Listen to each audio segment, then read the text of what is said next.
A'udhu billahi minash shaitanir rajim. Kamar yadda nace zan dan yi tsokaci a cikin wasu daga kalamar wato SLA kan mama tsohon SLA na Sanata Lawan Yahaya Gumau.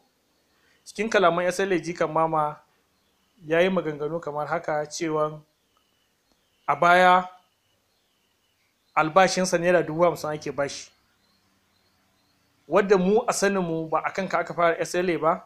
Sanata Abubakar mai kafi ya yi sanata a wannan yanki, sannan Dr. Gumba ya yi sanata a wannan yanki, Abubakar mai kafi alwakili wanda Lawan Yahaya kuma ya gaje shi ya yi sanata duka a wannan yankin. Dukkansu babu wannan banda ba da SLA, dukkansu ba wani SLA din da yake daukan irin kuɗin da jika mama kai magana kake daukan nan. Albashin SLA a fili yake, kowa ya san nawa salarin SLA yake, sai dai in kai ne ake baka naira 170 a da 60. SLA kowa ya sani SLA 200,000 da wani abu suke dauka, kai ne kake daukan wannan kuɗin. So abun a fili yake, kowa ya san wannan. Ma albashinka in ba wai kai personal Lawan Yahaya Gumau ne ke biyan ka albashi ba, babu yanda za a yi Lawan Yahaya Gumau ya dinga baka albashi kuma ya dinga baka naira 50,000, saboda ba shi yake biyan SLA albashi ba, majalisa ita take biyan SLA albashi. Don haka idan kana so mu gamsu da wannan maganan naira 50,000 ɗin da kake magana ake baka, ka ɗauko mana statement of account ɗinka ka saka mana mu gani kamar yadda ka fito ka yi magana. Na biyu, ka yi magana akan cewa 2023 ku kuka saya wa sanata Lawan Yahaya Gumau, kuka tsaya masa, kuka haɗa masa kuɗin takara, bayi da kuɗin takara. So kai kuma waje kama baka fito ka gaya mana nawa ka bayar a cikin kuɗin da kuka haɗa masa na takarar nan ba, nawa ka bayar. Sannan na uku, kamar yadda jika mama kake magana akan cewa in ta sanata Lawan Yahaya Gumau ne, abinci ma ba za ka ci ba. So wannan kalma wallahi har ga Allah ta yi tsauri da yawa. Ka koma ka nemi yafiya, ka koma ka janye wannan kalmar cikin gaggawa, ba don wani abu ba. Wannan kalmar ta yi tsauri da yawa, gaskiyar magana.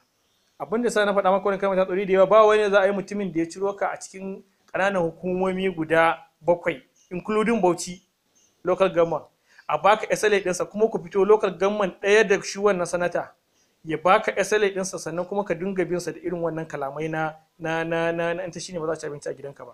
Wannan kalmar ya tsauri da yawa, magana na gaskiya. Sanata Lawan Yahaya Gumau, in wasu sun sani wasu ba su sani, sanata Lawan Yahaya Gumau ya baka kujeran maka ka sauke farali.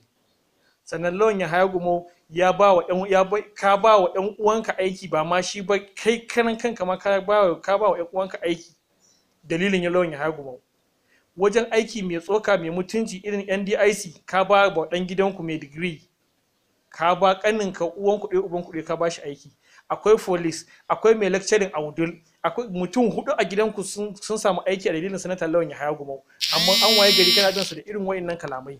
So da irin haka muke kallon kamar wannan ɗibawa da gudu ne a siyasa, kuma hanzari ne na sai an yi arziki, bayan kuma ana ikirarin cewa ba a jikin Lawan Yahaya Gumau aka samu abin duniya ba, sannan kuma da abin da ake da sauransu. Duk wannan ina kallon kamar inda an tsaya a matakin da ake faɗa ɗin, da ba za a dinga yi wannan ɗibawa da gudu ɗin ba.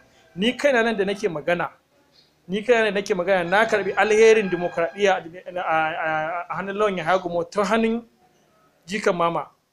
Na karbi taki, na karbi shinkafa, na karbi kayan azumi da aka raba, kuma ta hannun jikan mama. So da aka muke kallon kamar jikan mama wannan abubuwa da aka yi da wannan kalamai da aka yi su sun yi ɗauki dimension ɗin wato butulci wa siyasa. A baya in baka manta ba, ka yi takarar ɗan majalisar jiha sau 2. Takara sau 2 nan duka takara na farko da kai 2019, Lawan Yahaya Gumau shi ya ɗauki nauyin takaranka, shi ya ɗauki nauyin maganar ishin delegate, shi ya saya maka fom naira 800 da sauransu.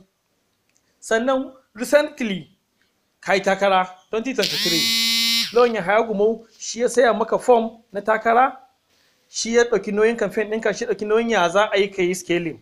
Akan kuma baka naira miliyan 2 na ka je ka gana da delegate, wanda duk cikin wanda yake tare da su a siyasansa babu